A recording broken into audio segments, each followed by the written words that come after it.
Kapayapaan po ang sumainyo mga mahal po namin taga-subaybay. Minsan pa kami po ay nagpapasalamat. Unang-una po sa ating Panginoon na nagbibigay sa atin ng mga pagkakataon upang patuloy po tayong lumago sa mga kaalaman ng pagtupad ng kanyang mga kalooban na magagamit po natin sa ating pong araw-araw na pamumuhay. At ito po ay matutunghayan po natin sa pamagitan po ng programang Ang Kabanal-Banalan.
At sa pagkakataon po ito ay makakasama po natin bilang pangunahing tagapagsalita upang sa atin po ay talakayin ang nakahandang pagtuturo ay ang ating pong minamahal at ginagalang na kapatid na Yushel. Kapayapaan po, kapatid na Yushel.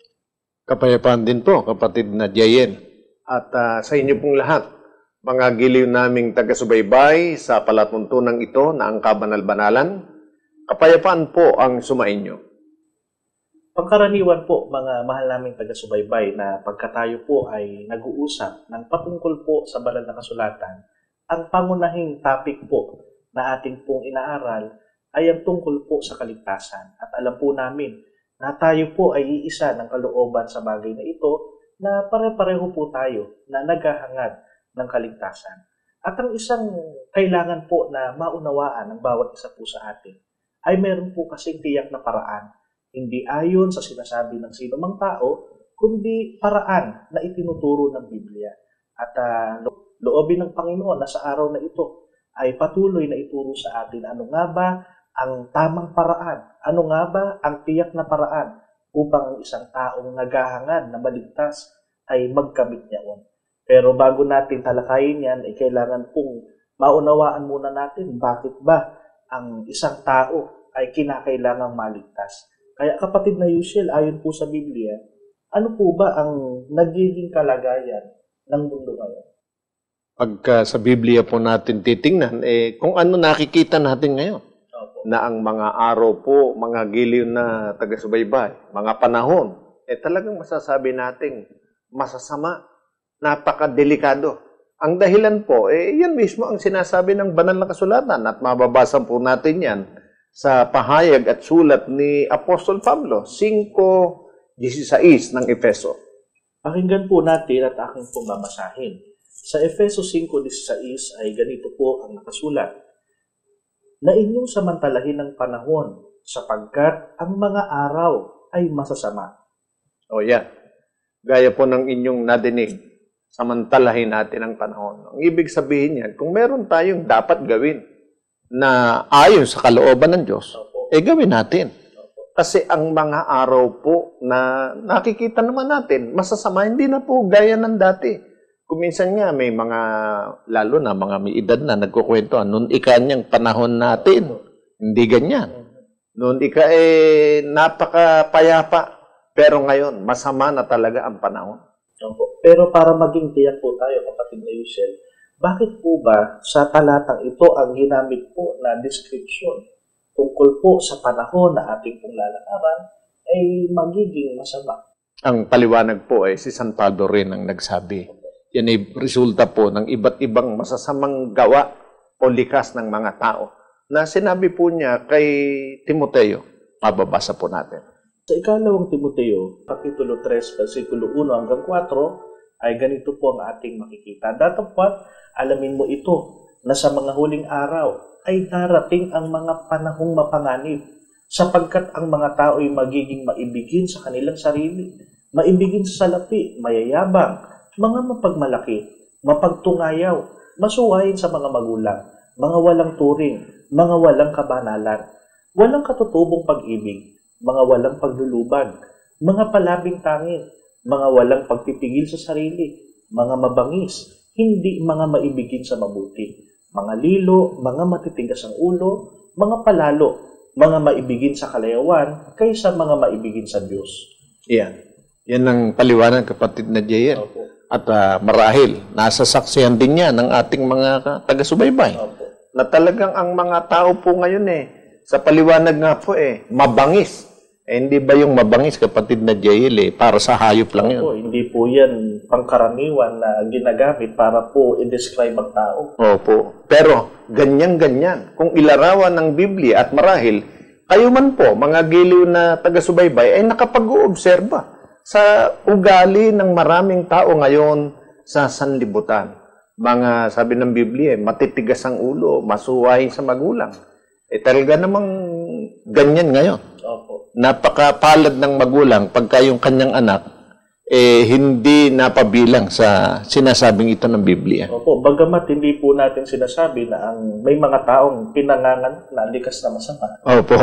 Kaya lang, sa patuloy na pakikisalamuha po natin sa mundo, mga mahal po naming mga taga-subaybay, kahit po naman tayo makapagpapatunay pagka nanonood po tayo ng balita, kapatid na Yusuf. Opo. Mas marami pong mga masasamang kaganapan ang naibabalita kaysa po doon sa mga mabubuti. Na kuminsan hindi mo nga aakalaing nagagawa ng tao ngayon yung gayong kasamaan. Kaya kahit tayo ay mag-a-agree po sa bagay na ito na tinura ng mga banal na kasulatan at dahil po sa pagsama ng tao, kagaya po ng sinabi kapatid na Yusuf sa talata, ito po ay nagbibigay ng panganib.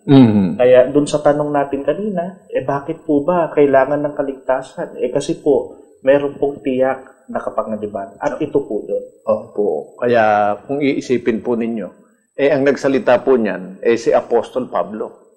Hindi pa po tayo buhay nung isulat at sabihin ito ni Apostol Pablo na tiniyak niya ang panahon kung kailan ito mangyayari.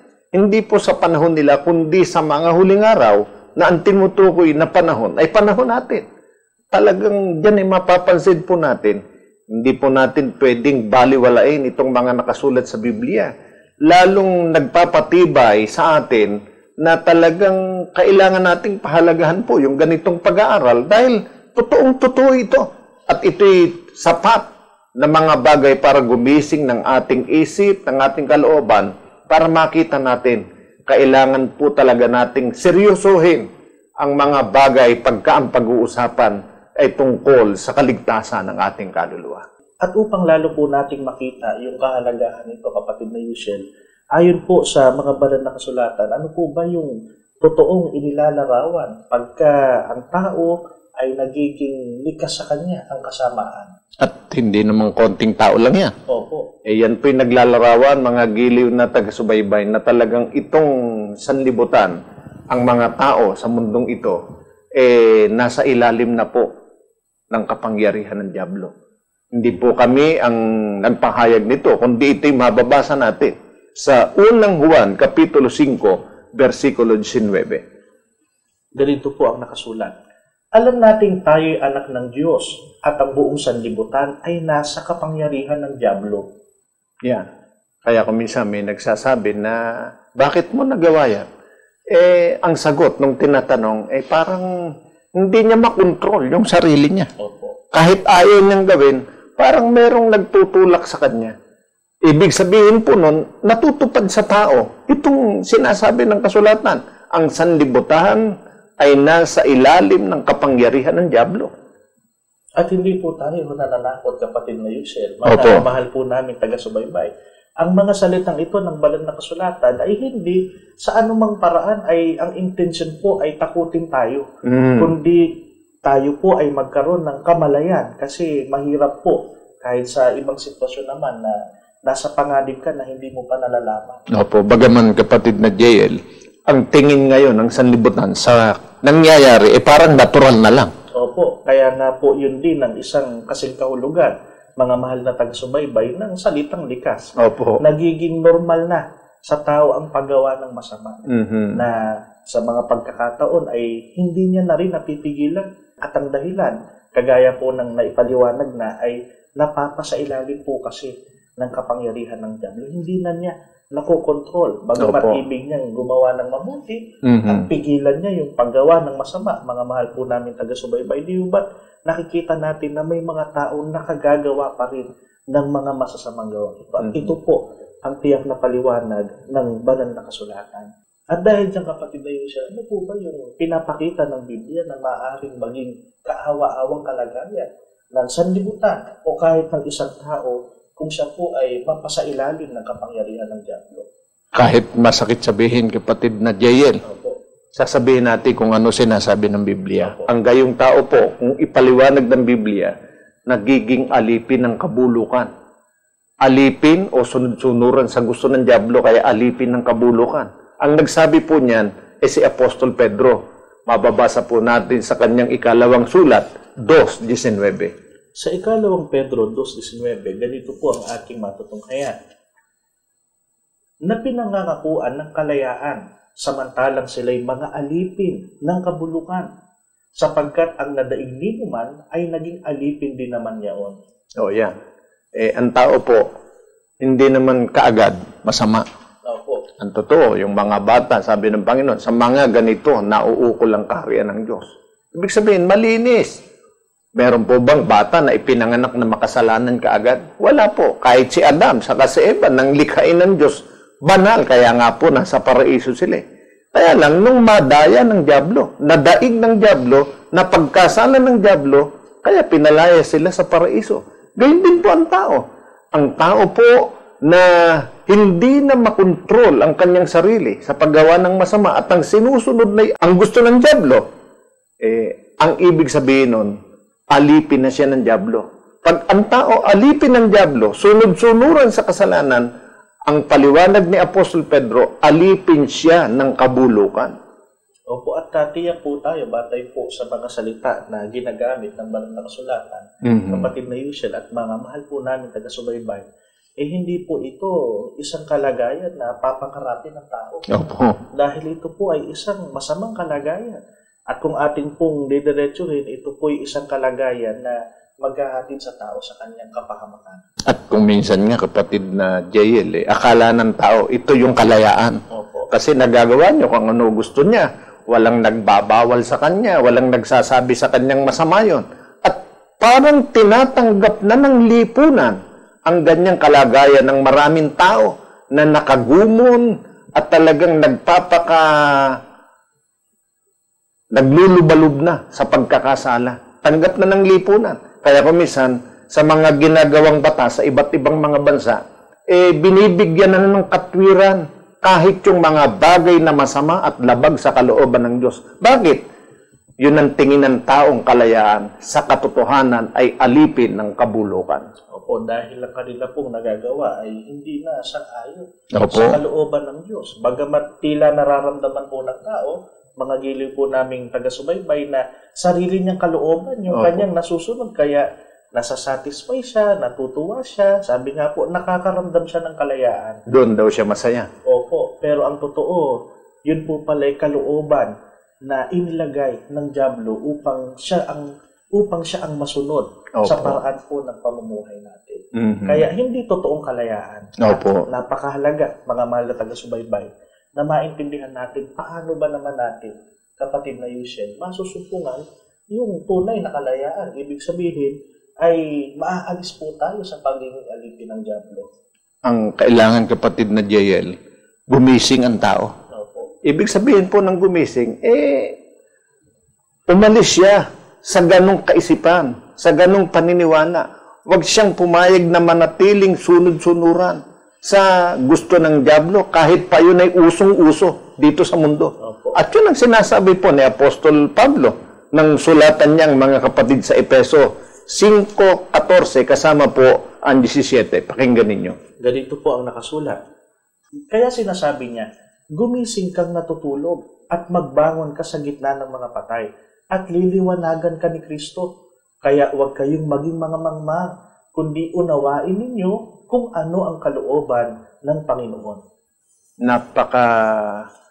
Napakagandang pahayag ni Apostol Pablo. Gumising kang natutulog. Gayon niya ipinalagay yung mga sunod-sunuran sa gusto ng dyablo. Walang malay. Ang kailangan po ng tao mula sa gayong kalagayan, gumising, magbangon, unawain kung ano kalooban ng Diyos. Huwag po tayong pumayag na nabubuhay sa mundong ito nang unawang bumabakod sa atin ay kung ano lang yung alam natin. Hindi na natin iniintensyon na unawain kung ano ang kalooban ng Diyos. Opo, at alalahanin po natin, mga mahal po namin taga-subaybay, ang pinag-uusapan po natin dito ay ang paraan ng kaligtasan. At ito po ang isa sa mga pangunahing hakbang para ang isang tao ay makasumpong ng kanyang kaligtasan. At ang una, hindi po tayo manatiling tulog. Kasi po, kapatid na yun siya lang, isang taong tulog, pwedeng siya po ay nasa gitna na ng panganib, di pa niya alam. Opo. At dahil doon, maaari siyang maging biktima kung ano man yung sakuna na kanyang kinalalagyan. Opo. At ganoon po tayo sa mundong ito. Meron po tayong panganib, mga mahal naming taga-subaybay. At kailangan pong maging gising tayo, maging bukas ang ating isip, ang ating kamalayan, na maunawaan natin ang panganib na ating pong kinakaharap. Dahil Opo. ito po ang mag-uudyok sa atin para bumangon, ibig sabihin po'y kumilos at gumawa alang-alang po sa ating ikaliligtas. At dahil dyan, kapatid na Yusel, ano ang kalooban ng Diyos para po sa atin, batay po sa itinuturo sa atin ito ng banal na kasulatan? Ang talagang kalooban ng Diyos, kapatid na JL, mga giliw na taga-subaybay, kaya po sinasabihan tayo na gumising, kumilos, para po taligdan natin yung hindi tamang gawa sa ating buhay at tayo po'y magpakabanal. Yun ang talagang gusto ng Diyos. Hindi po basta mabuhay lang sa mundo, kumakain, inaasikaso pamilya, sa tingin niya mabuti na siyang tao. Ayos na, wala naman akong inaaragabyado. Hindi lang po ganun. Ang gusto ng Diyos, maging mabuti tayong tao at magpakabanal po tayo. Mababasa po natin yan sa Biblia. Sa unang Tesalonika po, Kapitulo 4, versikulo 3, ay ganito po ang maliwanag na itinuturo sa atin ng mga banal na kasulatan. Sapagkat ito ang kalooban ng Diyos, sa makatwid bagay ang inyong pagpapakabanal, na kayo'y magsiilag sa pakikiapid. Yan ang gusto ng Panginoon. Hindi lang po tayo iiwas o hindi gagawa ng masama. Kasi minsan sabi ng tao, wala naman akong ginagawang masama. Di man ako nangaaragabyado. Mabuti. Pero hindi lang po yun, mga giliw na taga-subaybay. Magpakabanal po tayo. Ibig sabihin ng magpakabanal, wag yung hindi ka lang gagawa ng masama. Gumawa ka rin ng mga gawa na ikaw ay mababanal. Yun ang gusto ng Diyos. Yun ang kanyang kalooban. At yun ang paraan para po masabi nating hindi tayo natutulog. Opo, at alam ko po, mga mahal po namin taga-subaybay, bunga po ng mga salitang ito at dahil ito po ang paraan na inihanda ng Diyos, ibig po sabihin, ito po talaga yung epektibong paraan. Opo. Dahil maraming iba't ibang paraan ang inaakala ng tao, pero sa dulo niyaon ay maaaring pagkapahamak din. Opo. Kanyang maging kinahihinatnan. Pero dito, kung ating pong pagtitiwalaan ang mga banal na kasulatan, pagtitiwalaan po natin ang bilin at utos sa atin ng Panginoon, alam ko po, tayo mismo ang unang-unang maghahangad na hindi lamang umiwas sa mga masasamang gawa, kundi magpasimula tayo at pagpatuloy. Magmasipag tayo sa paggawa ng kanyang mga kalooban. Dahil sa pamamagitan nito ay tayo po'y magkakamit. Sa pamamagitan po nito ay nagagawa po natin ang paraan ng ating pong ikaliligtas. Opo. At minsan, kapatid na Yusel, gaano po kahalaga para sa akin, sa atin, sa inyo po, mga mahal na taga-subaybay, na tayo po ay nabubuhay sa kabanalan sa araw-araw. Napakahalaga po, kapatid na JL. Mga giliw na taga-subaybay, yan po ang paraan para tulungan tayo ng Diyos, para gabayan tayo ng Diyos sa ating ikaliligtas. Katulad po ni Cornelio. Basahin po natin at inyo pong pakinggang mabuti. Yan po ay mababasa natin sa Gawa, Kapitulo 10, versikulo 1 hanggang 4. At may isang lalaki nga sa Cesarea na nagngangalang Cornelio, senturyon ng pulutong na tinatawag na pulutong Italiano. Isang taong masipag sa kabanalan at matatakotin sa Diyos, siya at ang buong sangbahayan at naglilimos ng marami sa mga tao at laging nananalangin sa Diyos. Nakita niyang maliwanag sa isang pangitain nang may oras na ikasyam ng araw na pumapasok na patungo sa kanya ang isang anghel ng Diyos at nagsasabi sa kanya, Cornelio. At siya, sa pagtitig niya sa kanya at sa pagkatakot niya ay nagsabi, ano ito, Panginoon? At sinabi niya sa kanya, ang mga panalangin mo at ang iyong mga paglilimos ay nangapailang lang na isang alaala sa harapan ng Diyos. O yan, mga giliw na taga-subaybay. Mapapansin po ninyo ang kasaysayang nakasulat sa Biblia tungkol kay Cornelio. Si Cornelio, kapatid na Jael, ay mayaman. Opo. At hindi lang basta taong nabuhay sa mundo, marangal talaga. Siya po ay isang senturyon. Ibig sabihin ng senturyon. Meron po siyang isang mataas na posisyon doon po sa hanay ng mga Kawal Romano. Opo. O yun. Yun ang kalagayan niya. Talagang, kumbaga, mga general. Yun ang katulad niya. O kaya, kernel. Kuminsan ang tao, pagka ganyan ng posisyon, nababawasan ng kabaitan.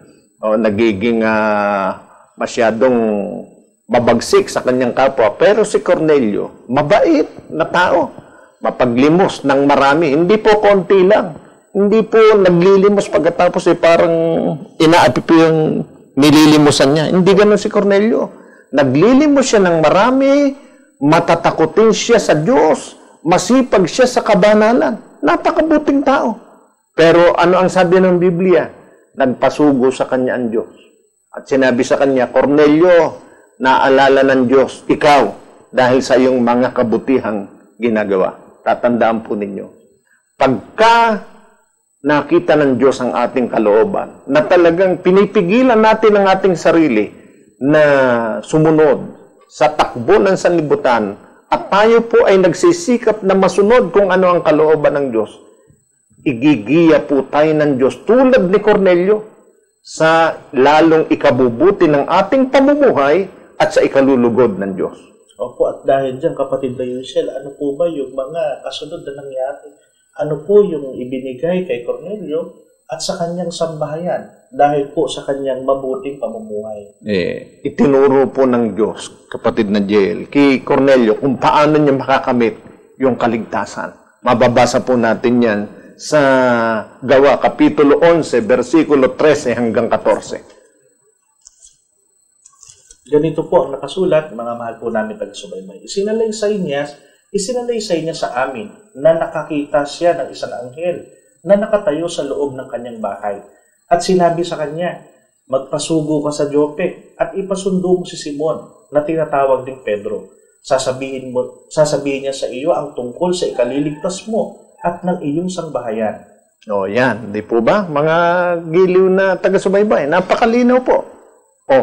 Si Cornelio, mabait na tao, mapanalanginin, masipag sa kabanalan, matatakotin sa Diyos. Ano po ang ginawa ng Diyos? Pinapuntahan siya kay Apostol Pedro. Para ano? Ituro sa kanya ang mga aral ng Diyos na ikaliligtas niya at ng kanyang sambayan. Kaya yun pong katwiran ng iba. Wala naman akong ginagawang masama. Hindi ako nangaapi ng kapwa. Ayos na yun. Hindi po hanggang dun lang. Kung talagang makita po ng Diyos na tayo'y tao na gustong maging kalugod-lugod sa Diyos, nag-iingat tayo ng ating buhay at gusto nating magpakabanal, magsusugo sa atin ng Diyos.